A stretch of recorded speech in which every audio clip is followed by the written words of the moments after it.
Hey guys, I just want to let you know before we get into this episode that we've partnered with Band Builder Academy. Band Builder Academy is the #1 place to grow your music career. Run by top label manager and Sony Vice President Todd McCarthy, so you know it's worth it. Enter promo code CONCERTS at checkout to receive 10% off membership. Hey, this is Jimmy from The Lonely Ones, and you're listening to Concerts That Made Us.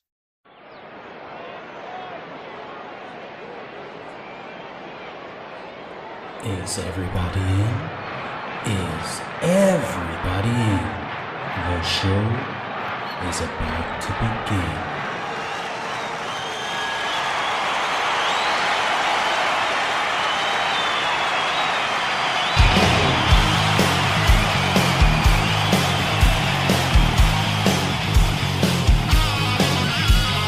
Welcome to the podcast, Concerts That Made Us. Interviews and stories, tales from the bus. We love taking you back to when it all went down. The greatest live shows and that cheering crowd sound. It's concerts, concerts that made us, concertsthatmadeus.com. On this episode, I'm joined by Jymmy Tolland from The Lonely Ones. An absolutely fantastic rock band I know you're going to love. We have a great chat about the history of the band, their latest release, Bedroom Door, and much, much more. So, without further ado, let's get on with the show.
you're very welcome to Concerts That Made Us.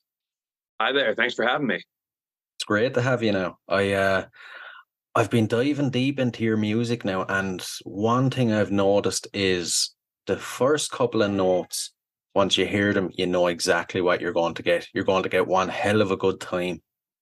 Well, thank you very much. I appreciate that. It's, we try to make something that makes somebody have fun. We opened the show with your latest release, Bedroom Door. Would you like to tell us a bit about it?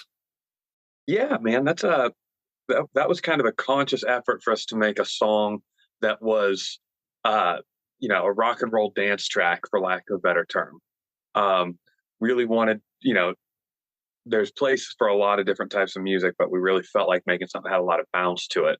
And so everything we did from the top down was just really kind of geared towards making asses move. Yeah, makes sense. All right.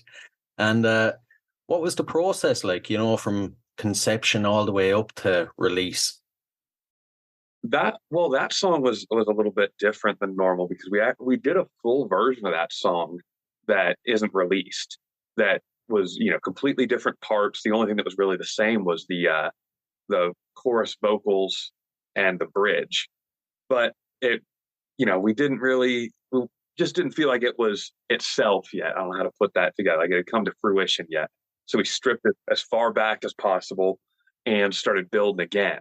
The old version I really like, but there really wasn't any sort of, I guess, dance aspect to it, which we knew we really wanted to try. Is there any chance in the future that fans will get to hear the other version? We'll probably put it out on Patreon in the near future. So probably not publicly, but definitely, in a private super fan kind of context. What better way to do it? And what has the reaction been like from the fans since you released it? People seem to dig it. They seem like they kind of got the message. They like it.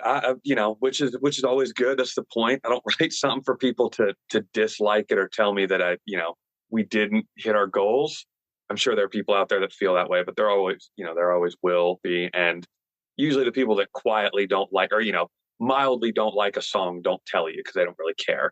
So across the board, I've gotten nothing but positive reviews. Ah, good, good. And when you put together a song, especially a rockin' song like this, what do you hope that listeners get from it? Just that it makes them feel good. I know what I want out of a song. When I'm writing it, I know what I want it to get across. But if somebody likes it and they're hearing it a little bit differently than I intended, who cares? As long as they like it, I'm happy. True, true. What exactly is your approach to songwriting? Are you the type of person that'll lock yourself away in a room for days on end until you come up with the perfect song, or does it just come to you like a spark of inspiration? Sometimes that's the case where it's you lock yourself away. I've done that before, and I think our next single is one that I did that with a lot of the music, where I just really didn't come out of my little studio here behind me for 2 days or so, just trying ideas.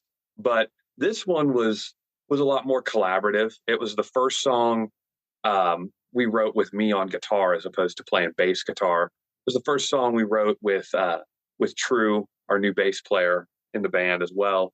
So we wanted to make sure it was a really collaborative thing where, it wasn't just one of us coming out of a cave with a song written. Because it just, it's not a good way to get everybody comfortable in their roles. True, yeah, yeah. And we'll dive a bit into the band. You formed in the summer of 2019. What exactly led to the creation of The Lonely Ones? We were in a band before this. Three of us were in a band before this that toured like crazy. And that band split up temporarily split up under mutual goodwill, I guess. Nobody was upset with each other, but we wanted to keep going, so we started a new band, and it was kind of nice to have a pretty clean slate musically. I've you get far enough into a band and you kind of have the path drawn out for you, and if you veer too far off that, it feels like you're like maybe you're being disrespectful to whatever legacy of the band you have currently. And so it's been nice the last 2 years to have not really had that track you got to stay on without veering too much off it.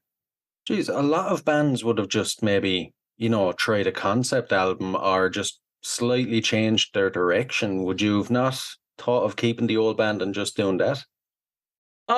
It was an intentional decision not to. That band Bobaflex was started by Marty and Tommy, who are the drummer and the singer for the Lonely Ones, and Marty's brother Sean. And Sean was a major creative force in that band. And without him in that band, it really felt like we would be lying to people to call it Bobaflex and to keep putting music out under that name. And I never wanted to be that band that, just had to hold on to the previous name because there were hits under that name. And that, if you veer away from that and try to start anything new, you'll be taking a risk creatively. And I didn't want to be scared of that risk. So we rolled the dice. I've noticed something lately is a lot of bands seem to have formed either just before the pandemic or during the pandemic. And as a band that was, taking such a big change, how did the pandemic affect you guys? How did you deal with it? Oh, it ruined everything. It was terrible. It was, was there some creative good that came from us not having to, or being able to write without the worry of making sure we were done in time to go back out on the road? Definitely. But man, it's just tough to keep a business going when you don't have money coming in, and that money comes from live shows. It's, so it definitely tightens your range of mobility when it comes to moves you want to make, promotional materials you want to create, even songs you want to record. If you don't have shows on the horizon, that means 85-90% of your income stream is dried up. So you're robbing Peter to pay Paul just to get music created in the first place. So overall, it was a terrible experience trying to start a band in the pandemic. I hated it. Yeah. All you want to do is play. Yeah. It's almost like as a musician, it's like your life force has been taken away from you. Yeah, that's exactly it. It's the means of financial freedom to create, with a lot less restriction. And on top of that, playing live is, to me, an integral part of calling yourself a band. I'm not saying that there's no exceptions to this rule, but I don't feel like I'm a part of a band until, we've got dozens and dozens of shows under our belt and you've got that militant lockstep live creativity flowing. I'd say that first gig post-lockdown, post-pandemic must have felt like absolute pure heaven, did it? It was really scary, actually. Oh, really? Yeah. Well, if you look at the timeline of when we formed the Lonely Ones, which was late summer 2019, we intentionally didn't play any shows late summer or late 2019 because we were in the process of recording and wanted to get everything really built on the live show. And we were going to launch and start playing shows early mid-spring. Probably mid-spring of 2019 or 2020. And obviously that was right when COVID hit. So by the time we were actually able to play a concert on tour, which was August of 2021, it had been a full 2 years that we'd been without playing live. So that's something that I was doing 200 days, 250 days a year, all of a sudden shrunk down to 0 days in 2 years. So it was like if you just never went outside for 2 years and then, you got to go outside and get the mail one day. It'd be a pretty nerve-wracking event, I guess, if you were an agoraphobic. Yeah, geez. And I have to ask then, how did it go once you got up on stage? Did, the muscle memory come back and you just got straight into it? It was almost instant. Everything went completely back to normal, which was I wasn't expecting. I thought it was going to be, a couple shows before I got over the nerves. But the first song, Tommy, our drummer, counted in the song on his hi-hat. And as soon as I heard that, it was like a time travel back to 2 years prior. And I kind of just put myself in that headspace, and the nerves were gone. So it was really all, preemptive nervousness. But as soon as I was actually playing, it was fine. It's good to hear. And before we dive into your own music history, I want to mention Bobaflex. You mentioned them already. Now, they're not totally gone forever, are they? You've been playing some gigs again this year. Yeah, yeah. So, with the Lonely Ones being our full-time thing, and like I said, the split of Bobaflex was completely like friendly, cool. It was, just life changes happen sometimes.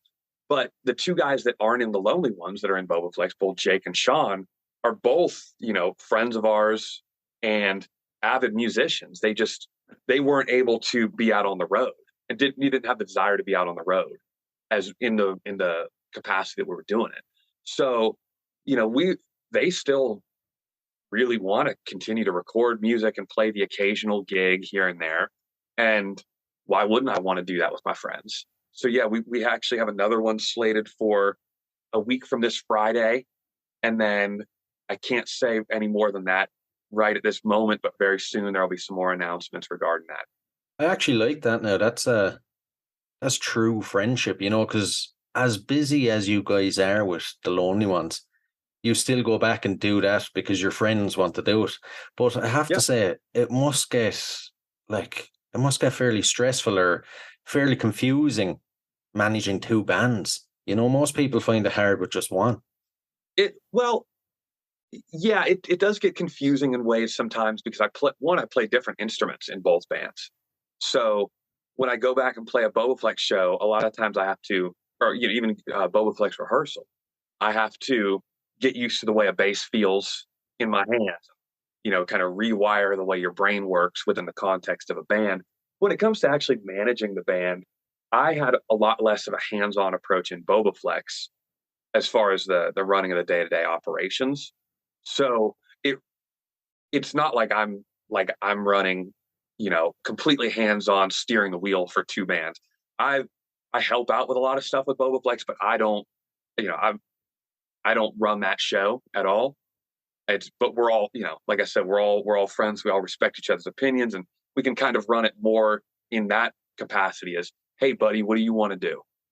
Because the pressure's kind of off. We're not trying to tour 8 months a year like we were in 2016. Yeah, I get you. And a question for the super fans now. Maybe it's happened already now, I might not know, but is there ever a hope of a gig where Bobaflex will open for the Lonely Ones? We did the opposite. Right now, as it stands, Bobaflex has more radio success and single success than the Lonely Ones. So we did something similar, but vice versa. And the Lonely Ones opened for Bobaflex in Columbus, Ohio, which is both bands' home base. And it was a beautiful show. I had such a good time because it was like this big family reunion where it was our friends in a band called Harmless Habit opened the show. Then the Lonely Ones played. And then our good friends in a band called South of Eden, who are friends of both bands, went on in between. And then Bobaflex headlined. So it was all buddies hanging out in the same green rooms, and there's guys in different bands, this and that. So now you got to jump over and play this set. One of the guys in South of Eden is in Harmless Habit as well. So it was, guys changing outfits, taking a little 10-minute nap backstage and shotgunning a beer to wake up. It was really cool, man. It really felt like a family reunion, but with bands. Yeah, geez, I could imagine. Oh, I would love to have caught that show. It sounds like one hell of a time. It was a really good time. And we'll dive into your own personal music history now for a bit. If you can you remember your very first musical memory? My first musical memory I have is my dad picking me up from preschool or kindergarten. And he was a cassette player at that point in time. And he would listen to Appetite for Destruction by Guns N' Roses, and then the first 4 Aerosmith albums. And that was just about all he would listen to. He knew I loved it. And so I remember being excited to hear which one we were going to listen to again. When you're a little kid, you can listen to the same songs over and over and over and over and over. And that memory really colored my impression of music because it got me into the style of music I'm into. And it also was an early memory of me getting excited, not listening to music, getting excited, but getting excited at the prospect of music coming later. Yeah. And thinking about it anticipatory. Yeah. And would it have been a very musical house? Was there always music being played? Nobody in my family was really like a huge player. My mom and my dad both dabbled before I was born. And my dad worked for bands in the 70s. He was kind of tied in with a bunch of heavy hitters in the East Coast in the 70s and early 80s. But nobody was really a player. So that was something I kind of discovered on my own. It was the next logical step is, wow, everybody around me loves listening to this. Wouldn't it be cool to be able to create it? Yeah. Your father must have been delighted then, having that history from back in the 70s when you went on to become a musician. Yeah, and so it's cool to be able to kind of talk shop with him. And he calls me up, and he had a lot of experience and had his fingers in a lot of pies back then. So it's cool to be able to have him call me up now and ask me a question of how do they do such and such these days, and I'll tell him, and it'll blow his mind. How much technology has interwoven into the stuff that he used to be doing with, stapling flyers to poles or, advancing shows with landlines and trying to get to concerts via map. Sounds like an absolute nightmare. Thank God for sat nav and everything today. I wouldn't want to have to worry about all that. No. And the music you were exposed to then as a child and your teenage years, how do you think it molded you and influenced you into the musician you are today? I really had a pretty small field of view when it came to music until I was about 18, really. I for some reason my brain didn't connect the dots on going and wanting to branch out and discover new music. I would just kind of let whatever fall in my lap. And if I enjoyed it, I would, buy another band or that band's other albums or whatever. But I never made an active decision to go out and really start searching stuff out until much later than most people. Like I said, I think I was probably 18 or 19 before I really got into the idea of utilizing the internet and going and finding a band on Facebook or YouTube and then clicking through their related videos, trying to do all that. So I don't know that it made a massive impression on my music consumption, because that really all changed in my late teens, early 20s. Yeah. And growing up, what was the local music scene like? Was there many bands playing in your local area? I grew up in a mid-sized city called Tacoma, Washington. It had about 200,000 people in it at the time. And I remember really being dissatisfied and feeling constricted by it. But, I should preface this by saying that could have been just the angsty thoughts of a 16, 17-year-old kid. But I remember really feeling like nobody wanted to do what I wanted to do, and that the shadow of grunge music, even 15 years later or whatever it was at the time, was just looming heavily over this city that was just a little bit south of Seattle, Washington. And I could never get anybody to want to write something that felt like a party.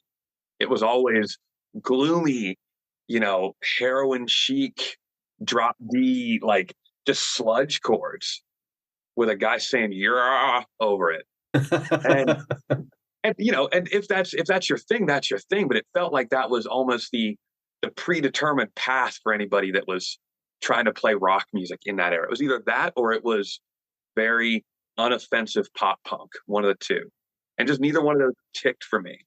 So I got out of the state as quick as I could and moved to Ohio to try to find something a little more interconnected, that had a little more culture from other places hit it. And once you got to Ohio, then was it easy to find like-minded people to start a band? Yeah, I really feel like I lucked out in a way that I don't deserve. I actually met Marty, the singer for the Lonely Ones and Bobaflex, the day I moved to Ohio. I was to give you the real abridged story. It's about a 3-day drive from where I grew up to Columbus, Ohio, and I had I had some people that I vaguely knew that were putting on a show, and I was underage at the time. I was 19 years old and drove cross country, showed up at their show, didn't go to my apartment that I hadn't rented yet, whatever. Drove straight to this bar, went in, snuck in because I was too young to drink by Ohio law, and was so tired I fell asleep at a table outside at the patio. And Marty happened to be the one to come shake me awake because he was, fascinated with this. He's a few years older than me. He was fascinated with this kid who, I looked young at the time. I probably looked like I was 15 or 16. And he was like, "What is this random kid doing? Just walking into the bar, sneaking a beer and falling asleep." So he and I started talking, and we became friends immediately. And a year and a half later, 2 years later, I was in Bobaflex, and we've been inseparable ever since. I wish I could say it was this big uphill struggle to find my niche in the Midwest as a musician, but it was really kind of handed to me on a silver platter. Good. And we'll jump into your gigs. As a concert goer, what gigs do you think have made you? Specifically, man, let me think. Let me work backwards here. The last show I saw that really like changed the way that I thought about putting on a show was Dead Poet Society and Broken Love. They played in Columbus about 2 months ago. And I don't think either one of them really reinvented the wheel, but they just did it so well. And it was, I don't know how to describe it, but it was there. They would do little things on guitar that I thought were just interesting. And I'm an avid like mental note taker when it comes to stuff like that. And I try to, if I see somebody do something, I'm going to incorporate that. So that they had a couple tricks that I wanted to try out in my playing. Did that. Before that was probably Crowbot. I saw them over the summer. They blew my wig back all the way back to, I remember being at Bonnaroo 2014, seeing Jack White. He put on a 3.5-hour concert or something like that. And he just had this way about him where he carried himself with such a confidence that he managed to keep a bunch of people who were strung out on drugs, drunk, high, tired from the heat, etc., 3 days into a festival, had them in the palm of his hand for 3.5 hours. And I remember like trying to wrap my head around how somebody could even do that. Because normally if I go to a concert, hour and 20 minutes into a band set, I've had enough. I'm cool. Bring the next band up. But this guy just had everybody so well. So, there are plenty more, and I'm probably disrespecting somebody by not naming them because there's so many great ones that I've seen. But those are the two recent, one a while ago that really stick out. Yeah. I'm not a bit surprised about Jack White though.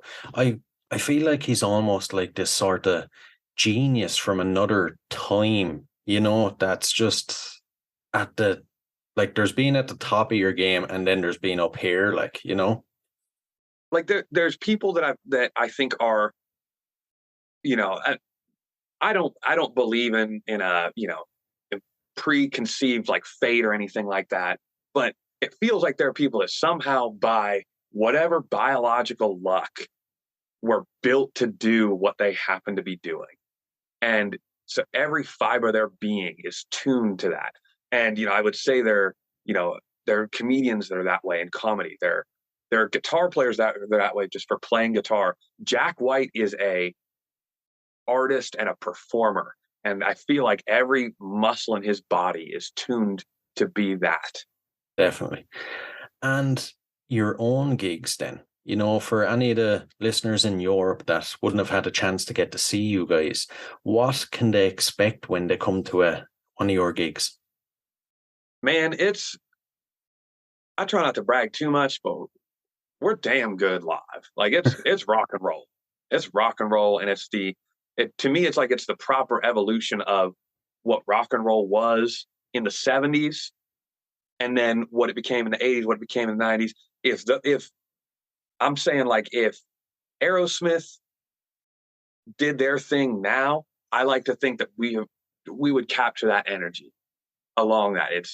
It's on the edge. I don't try to play anything safe up there. I'm trying to do something and take a little risk every night, and I'm trying to interact with people. I feel like there's too many people that are way better players than me, but just stare at their hands the whole time.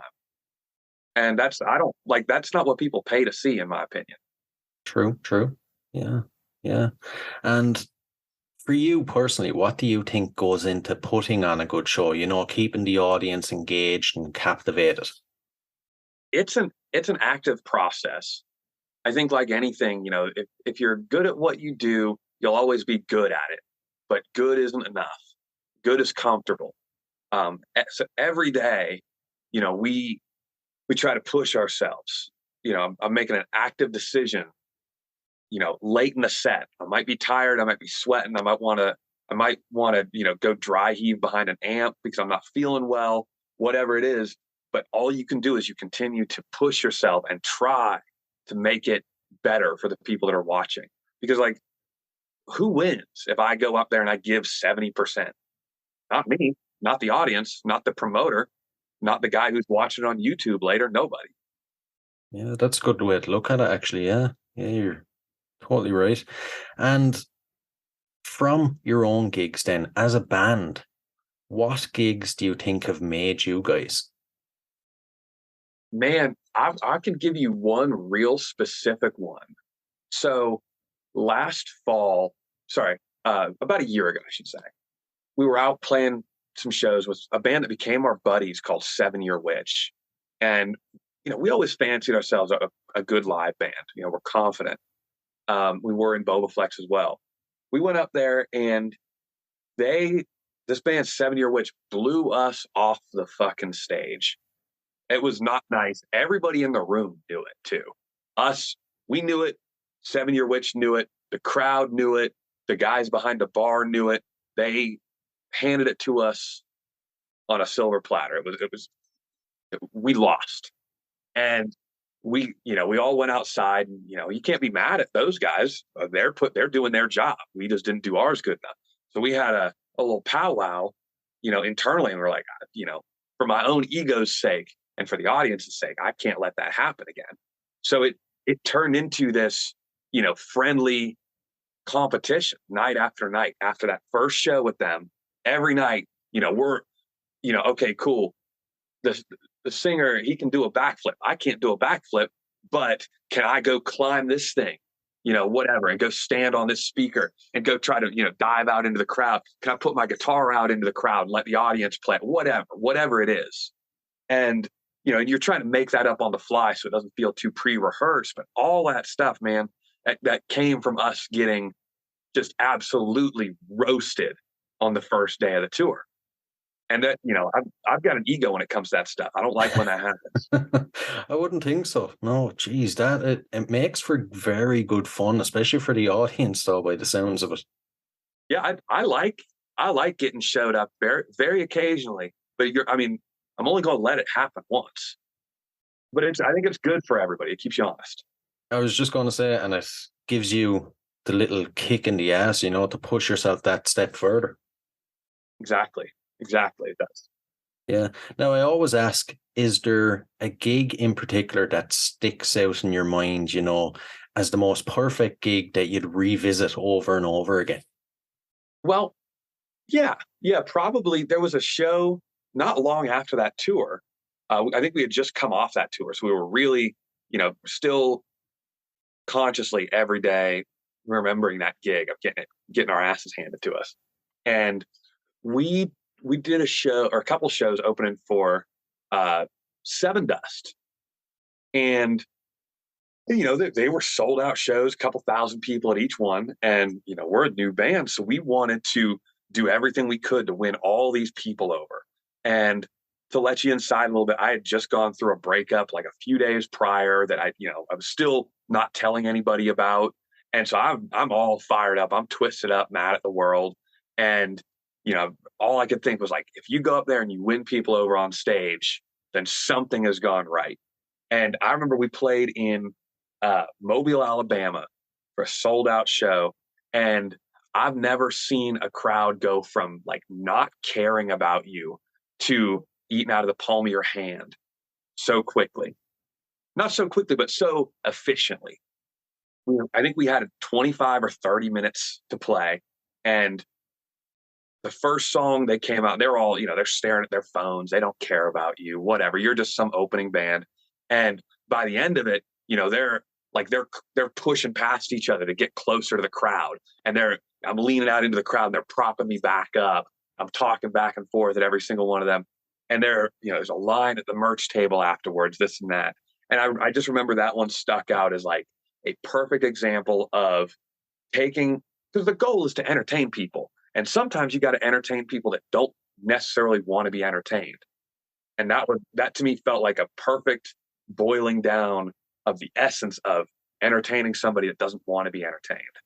Yeah, yeah. That really shows, expert level showmanship, that you can turn a crowd around, Thank you. Yeah.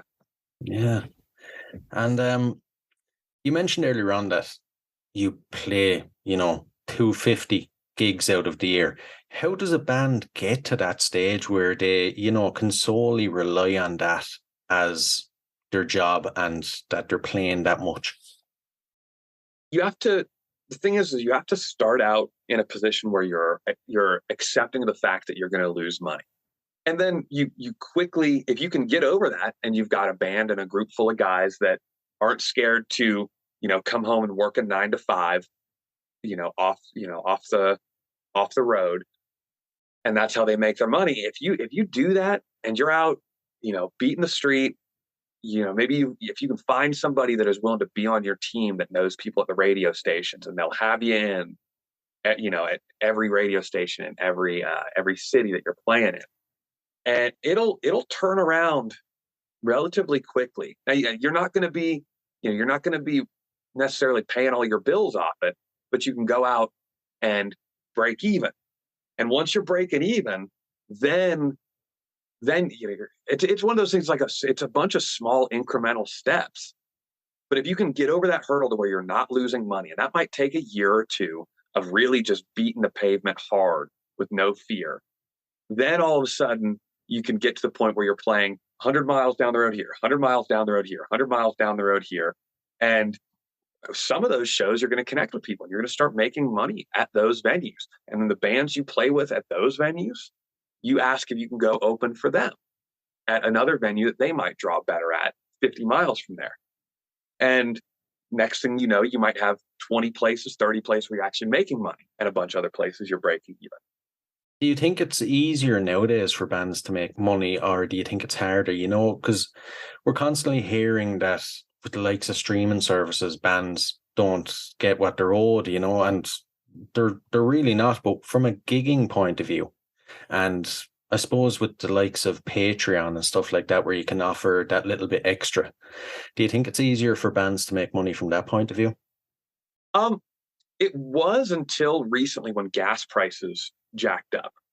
I would say from like 2015 to 2021, really, barring COVID from that period of time, it was a beautiful time to be out on the road because expenses were extremely low, but at the same time you had the peak of Spotify and the interconnectedness of social media, that it was so easy to get your music in front of people. And now you're not making money off of that music sales like you would have 40 years ago, but those live shows were so easy to both book and promote that you could really go out for, at your first time, you can talk a promoter into giving you, scraps of bread, essentially, financially.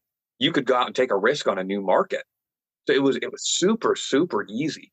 But now, we're driving a diesel vehicle, and diesel's about $6 a gallon here in Ohio right now.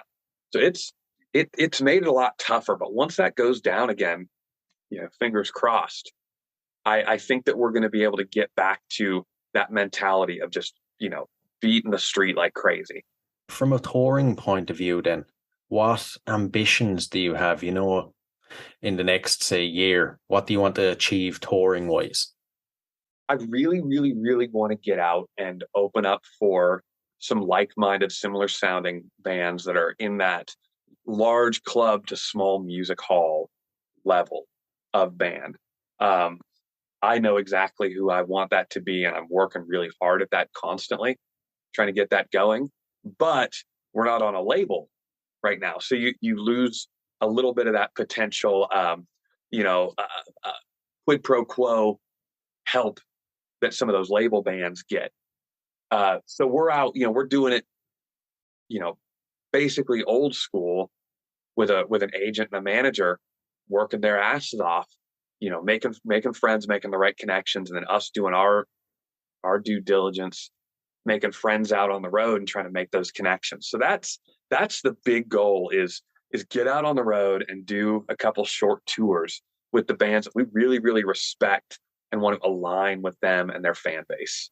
Yeah, yeah. And is there any, I know it might be a good bit off, but is there any chance of European audiences getting to see one of your shows? That is something that I really, really, really want to make happen. I think that probably step one is we align with those bands in America. And once you've made that connection, because we have value in America, I'm not asking for a favor, I guess, by going out and opening for a band. We will bring value. People will come, they'll drink, they'll buy your merch as well. And once I can get my foot in that door stateside, then I'm going to start asking and talking to people about going overseas. Well, I look forward to when it does happen anyway. And, I love asking this because it shows what you think of your career really, or where you want your career to go. But in 30 years' time or 40 years' time, when you're near the end of your career and you look back, what needs to have happened for you to feel fulfilled and like you achieved everything you wanted to achieve?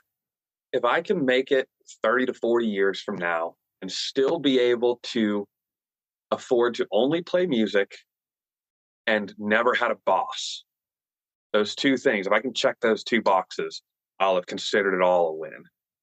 I really like that answer now, because it's not like, oh, I want to be famous or I want a big mansion and Ferraris. It's just, as long as you can still get to play music. Yeah. And maybe that means I have to get rich and famous in the next 5 or 10 years for that to be able to hold, but that's not the point. If when I'm 60 or 70 years old, if I can just still play music at my leisure and never had to call somebody sir. Sounds like a win. Yeah. And what are your future plans? What's locked in for the rest of the year and maybe early 2023? We're already starting to book spring, and it's just constantly the blend of headlining in the markets that we want to headline and trying to get out and open for these bands that we want to align with. We're doing a lot of behind the scenes heavy lifting when it comes to trying to get on these shows. And it's one of those things that you take 30 no's and 1 yes, 30 no's and 1 yes. So I know that we're going to be ending up opening for some of the bands we want to, but I can't say when yet, because it's a matter of the right ball falling into the right little cup. But this weekend we'll be in Hallam, Pennsylvania and Akron, Ohio. The weekend after Thanksgiving, I believe it's the 1st, 2nd, 3rd of December, we'll be out in the Carolinas. And then after that, I don't know which shows I can announce actually at this point. So I'm hesitant to say, because I forget which ones are announced and which ones I still have to keep a secret. Right. I suppose listeners may keep an eye on your social medias. Please do. We're always updating all that. We're always working on getting new shows in areas that we know people want to see us. So if you don't see anything from us right now as it stands today, make sure you're following us and make sure that you're doing what you can to keep an eye on us, because we post everything as soon as we know about it. Brilliant. We'll jump into the last couple of questions then before I let you go. If you could see any performer from history in concert for one night only, who would it be? Um, I would like to see the Rolling Stones circa 1972. That's my favorite era of any band of ever is 1969 to 1972 Rolling Stones. Yeah, I could definitely understand that. All right, that'd be a pretty cool gig. Yeah. Yeah. And the next one, so if you had to spend 24 hours locked in a room with any performer from history, who would it be? James Brown. Really? I just feel like he'd have something for you. He'd tell you something that nobody else knows. Yeah. If you could understand them, of course. Maybe he might talk a little fast, might be scatting a little bit, and I might not understand it. Yeah. And the final one, what song would appear on the soundtrack to your life? Cowboys song by Thin Lizzy. I like the quick response there. And of course, an Irish podcast. I like that you said Thin Lizzy. I knew you'd like that one. Yeah, it's like my national duty to like Thin Lizzy. Oh my God, I love Thin Lizzy, man. Bill Lynott, rest in peace. Yeah, one of the greats of all time. Honestly, I could probably put him on if I was locked in a room with somebody. He could probably fit that bill as well. Yeah, that would be pretty cool, actually. Yeah. I always think to myself, I would love to have seen if they had managed to stay together and, tour America properly and really make it into America, Yeah, they was it Brian Robertson on their first big breakout US tour, he got into a bar brawl and broke his hand, I believe. So that was like it ruined what was supposed to be their big moment in the US. Yeah. It's like they kept getting all these chances and then something would take away from it, Yep. Yeah. Right. Well, Jimmy, listen, I've really enjoyed chatting to you now and getting an insight into the band. Yeah. Thank you so much. I appreciate it. The human race is quite a violent bunch, destroying everything we touch.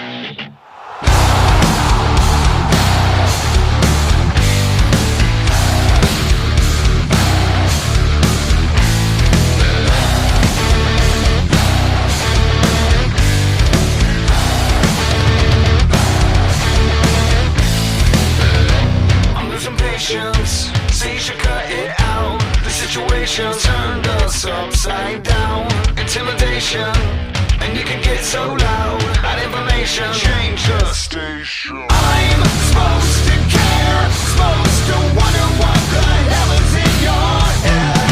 You're supposed to give a shit about what's running through my head. Pushing and pulling, they tear us apart. You're such a good person, I know it. I don't fucking shit. The revolution's at your door.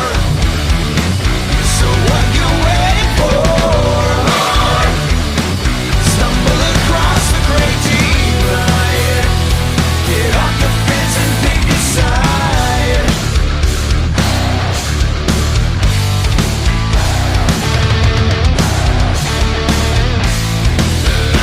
The greatest nation seems a bit played out. Can we fake it? Just ignore the crowd. Retaliation, what makes a boy so proud? Are we great yet? Down. I'm supposed to care, supposed to wonder what the hell is in your head. You're supposed to give a shit about what's running through my head. Pushing and pulling, they tear us apart. You're such a good person, I know it. The revolution's at your door. So what you waiting for?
Hello everyone, I am Matthew Thomas, the spirit of Super Cool Radio, and if you're looking for a great podcast that features the best independent and up-and-coming bands and artists, then check out my podcast, Super Cool Radio. Each week, I deliver fun interviews, and every Friday, I spin some killer music. You might not know some of these bands that I feature, but I guarantee you will love them. Check out Super Cool Radio on YouTube, Rumble, Anchor, Spotify, iTunes, or the streaming platform of your choice. Tune in and rock out!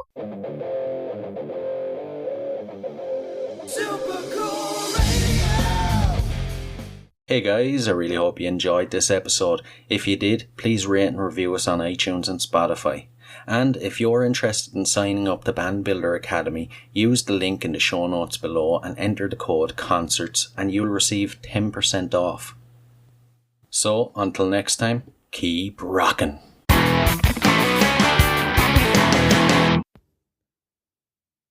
Hey, what are you guys still doing here? The show is over. It's over. You can go home. Go on. We'll see you next time. We'll be here. Bye.